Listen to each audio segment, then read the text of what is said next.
What's going on, guys? Chuck, my life. I'm back. Check this out, guys. I want to talk to you guys about hours of service rules. I don't know what the fuck y'all schools are teaching you guys, but y'all coming up here not knowing the hours of service, which I get it. You get to understand a little bit more when you're out here. But okay, fuck that. I'm gonna show you guys how to do it. I want you to rewind this shit, do it again till you got it. It's important. It's for you. If you don't get it right, you will get violation. It goes on your record. You will get your ticket. No company's gonna pay that shit. All right, so focus. Hours of service rules. You got an 8, an 11, a 14, and a 70. This is how you're gonna say it. You're gonna say it the way I say it. I start off everything with, I cannot drive. Again, I started off with, I cannot drive. Here we go. 8-hour rule. I cannot drive more than 8 hours without taking a half an hour break. Again, I cannot drive more than 8 hours without taking a half an hour break. 11 hour. I cannot drive more than 11 hours in a 14-hour period. I cannot drive more than 11 hours in a 14-hour period. 14 hours. I cannot drive more than 14 hours on duty. I have to take a 10-hour reset. Again, I cannot drive more than 14 hours on duty. I have to take a 10-hour reset. 70 hours. I cannot drive more than 70 hours on duty in an 8-day period. Again, I cannot drive more than 70 hours on duty in an 8-day period. I have to take a 34-hour reset. Now, how do we say our resets? Use the word consecutive. Again, consecutive. 10-hour reset. 10 hours consecutive on off duty. Again, 10 hours consecutive off duty. Off duty could be sleeper or off duty. Either one, they're still good. 34-hour reset. 34 hours consecutive off duty. 34 hours consecutive off duty. It's that simple. Now, that shit may not make sense to you, but let's just do it again. 8-hour rules. 8 hours. I cannot drive more than 8 hours without taking a half an hour break. 11-hour rules. I cannot drive more than 11 hours in a 14-hour period. 14-hour rule. I cannot drive more than 14 hours on duty. 70-hour rule. I cannot drive more than 70 hours in an 8-day period. Boom. Knocked off. 10-hour reset. 10 hours consecutive off duty. 34-hour reset. 34 hours consecutive off duty. If you repeat what the fuck we just said over and over and get it in your head, you got it. You understand it. It takes a minute to absorb, and when you're out here on the road, you put it all together. But for now, I think it's imperative that you guys start learning this shit before you get out here. Start wasting people's time trying to figure out something that you could just Google, YouTube, and figure it out. Now, I've read it and I've Googled it, and they don't explain it well enough, but this should help you guys out. Again, when you're thinking of the rules, think I cannot drive. When you're thinking of a reset, you think consecutive. Now, I'll break it down for you guys so y'all understand how it works now that you got the beginning part. All right, 8-hour rule, all right? Nobody drives fucking 8 hours straight. Just not gonna happen. Because you have to take, you got to take some time. It's really 8 hours on duty. So in those 8 hours on duty, you ain't gonna drive because you're gonna do 15 minutes at least to do a pre-trip to check your truck, you know? Then if somewhere in between, you might take a scale, or you might have to fuel up. That's on duty. So that kills out of your 8 hours right there. So you're not gonna drive 8 hours straight, guys. It ain't gonna happen. I mean, the best I think I did was like 7.5. I was gone. I was zoned. But it don't happen like that. It don't happen like that. So don't even worry about going past that. What you do need to worry about is to take that break and make sure that you put yourself off duty for a whole 30 minutes. If you don't do for 30 minutes, then it's like you didn't take a break at all. You just wasted more fucking time.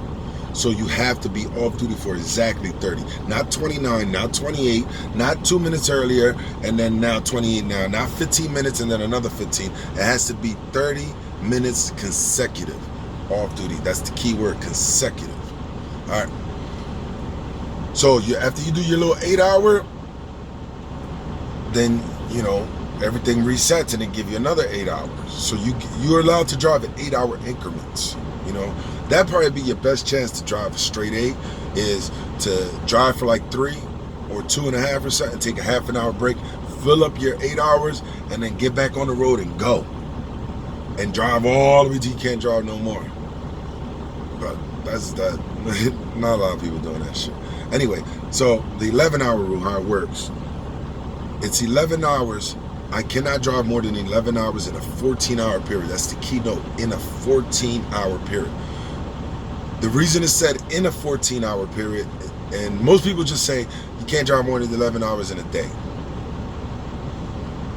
I mean, it works, but it's not technically what the rule implies, because there's 24 hours in a fucking day, and if you drove for 11 hours and then took 10 hours, that's 21. That leaves you with 3 hours in that day, technically, that you could just get back on the road and drive for another 3. So that doesn't really apply. But nonetheless, I mean, you would have to catch it exactly. I mean, like I said, these are rarities, but it's important that you say it the right way. 11 hours in a 14-hour period. The way it goes is you got 14 hours on duty, and then you got 11 hours to drive within that 14 hours. So we just focus on the 11 hours that you are allowed to drive. All you can drive in 14 hours is 11. You can't drive for 14. You can only drive up to 11. To 10:59 plus 1 more minute. All right. So the way that 11 hour work is, just imagine that you got a cup. This cup holds 8 hours. No, I'll do it better. All right, because this is smaller. Yeah, there you go. This is your 8 hours. This is your 11 hours of driving. See how one's bigger? 11, 8. All right, with that being said, this is your 8 hours. You take this 11. When you get your 14 back, when you got full clock, you pour all this into this cup, and you're gonna fill it up to its 8. This is what once you press on duty, this is what starts ticking. Now you still got 3 hours left in here. You hear it? That's 3 hours. All right, you still got 3 hours left in here. You drain from here. As it gets all the way down, you take your half an hour break. Once you take your half an hour break, pop the rest in there. Whatever's left, that 3 hours drips in there, fills that back up. But it only fills up to as much as you can pour. Now, the importance in this is that if you take a 2 hour break, if you take a 2 hour run and then take a half an hour break, you fill it up, you're still gonna get left with an hour still here. So we technically don't like to take a break sooner than 3 hours. Like, you wanna drive at least 3 hours and then take your first break. That's just how we ride out here, you know what I mean? All right, 14 hour. I cannot drive more than 14 hours on duty. Understand that you cannot drive for 14 hours. You can only drive 11. But the way it's looked at is 14 hours that you've been awake, you can only drive within that time. You have to shut down. I teach my guys this to learn their times. It's real simple. Add 2 hours and change AM to PM or PM to AM, however it went. For instance, if I start at 7 in the morning, 7 a.m., I add 2 hours to that, it's 9. Switch AM to PM, 9 p.m. So if I start at 7 a.m., I shut down at 9. That means I cannot drive past 9 o'clock. That's how I know how never to violate my hours of service, because I know my time.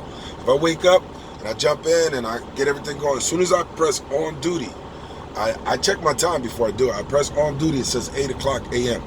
All right, 10 o'clock p.m., I'm done. So if it's 9:30, it's no excuse for me not knowing, hey, I need to be taking this shit down. Vice versa. If I start at nighttime at 8 p.m., then at 10 a.m., I have to shut down. If I start at 9 p.m., then at 11 a.m., I have to shut down, and so forth. That's how you know when it's time to shut down. Now, for that, you're going to need a 10-hour reset to get your 14-hour back. 10 hours consecutively off duty. Just like the half an hour, but this one is 10 hours consecutive. You got to be off duty, sleeper berth, any combination of the two, as long as they're consecutively off duty or sleeper for 10 hours, then you'll get everything filled back up on your 14 and your 11. depending on what's left in your 70, of course. But okay, so how it works, I look at this to know what time I need to start again by subtracting 2 hours and switching AM to PM. So if I shut down at 9 o'clock, take 2 hours off of that 7. So if I shut down at 9 p.m., then at 7 a.m., I got my time back. If I shut down at 11 p.m., then at 9 a.m., I got my time back. And the other way around. If I shut down in the morning at 8 a.m., then at 6 p.m., I can start driving again. If I shut down at 4 a.m., then at 2 p.m., I can fly. I can go. Just think about that. All right, 70 hour. You got 8 days, you got 70 hours. Figure that shit out. In 8 days, all you could be on duty is for 70 hours to drive. All you get on duty drivable hours, because you could be on duty forever, you know, technically, but you can't drive forever.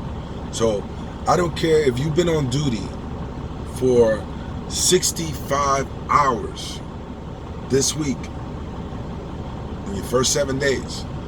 I mean, I don't know what the fuck you was doing, but you didn't drive much. You still only got 5 hours left to drive. Doesn't matter.